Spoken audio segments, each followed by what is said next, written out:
something that was visually interesting as well. And eye candy. And expensive? Yeah. Expensive indeed. Yes. Yeah. The title Paying the Price of Love.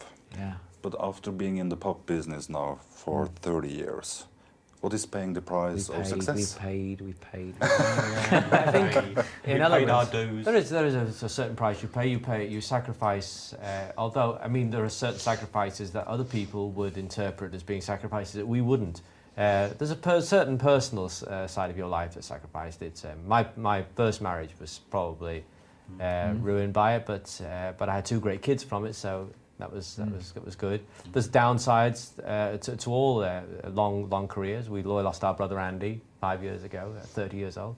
It's a price more so that he really paid because of the conflicts that he had in his life, but also it's a price we pay because it was part and parcel of our life too. And we lost our father last year, probably more due to the fact of what happened to Andy 5 years earlier. So it's all connected. There are ups and downs in everybody's lives, and I suppose when you have a career like ours, you can have more than... There's a fee that comes with it. There's a fee. It's normal things. I think it's also because of what we do. I mean, because of the business we're in, it goes with the territory. No matter what you do, you can always do something really good, but people like to read bad stuff. They don't like to read good stuff about you. They always like to read the bad, so that sells more papers. So you will make the so-called tabloids, or in America it's called the Inquirer. There's these kind of papers that are out there, and they sell more than any other newspaper because it's pure, made-up gossip. A lot of it's totally untrue, but people like to read it, just for that moment while they're reading it, try to believe it.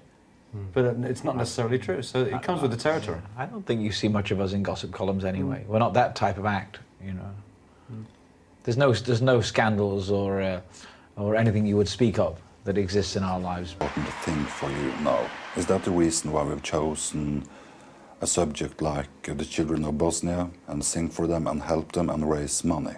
Well, we dedicated our song Blue Island. We wrote that for the children of Yugoslavia because we'd heard the stories about the spiritualists who, upon contacting the other side, heard it described as a blue island. And we wanted to write a song about the fact that heaven might indeed be a blue island. And it's our message to the children of Yugoslavia, or former Yugoslavia, that at the end of everything else, even if worst comes to worst, we all meet together on a blue island at some time. And it's a happy thought and a positive thought. And at some point we'd like to do a concert for the children of Yugoslavia. It's an optimistic song. It's a song about optimism. Yeah, but the question today is, how do you help the children of Yugoslavia? Because you can't get in there to help them.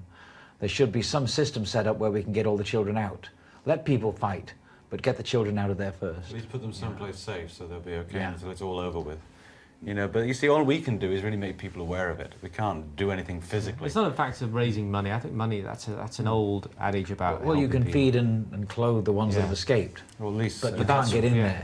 And if, to help the people already in there, getting money in there is worthless. It just doesn't mean it. You never really know if it's worth it.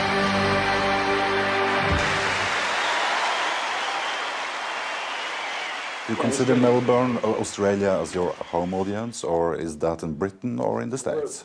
We're British, first off, but we were brought up in Australia, so it's a second home to us, and we do have an affinity with the Australian audiences. A lot of our early years performing was all done in Australia, so a lot of our groundwork, learning about our craft, was done in Australia. But we've also spent many years in America, so we're sort of multicultural. We're not based in any particular area, but we're British born, and damn it, British will stay. Well put. It's very hard. I mean, we like Australia, but we don't. It's a very long way to go, and we don't get down there too much. Flight time. Flying for 22 hours. Very long. We're going to see, Bee Gees Goes Unplugged in the medley. Right. And Maurice, would you describe your brothers during work time on stage? On stage, actually, it's once again we have a lot of fun. We don't go out seriously. We all have a great eye contact on stage. We all know what's going on.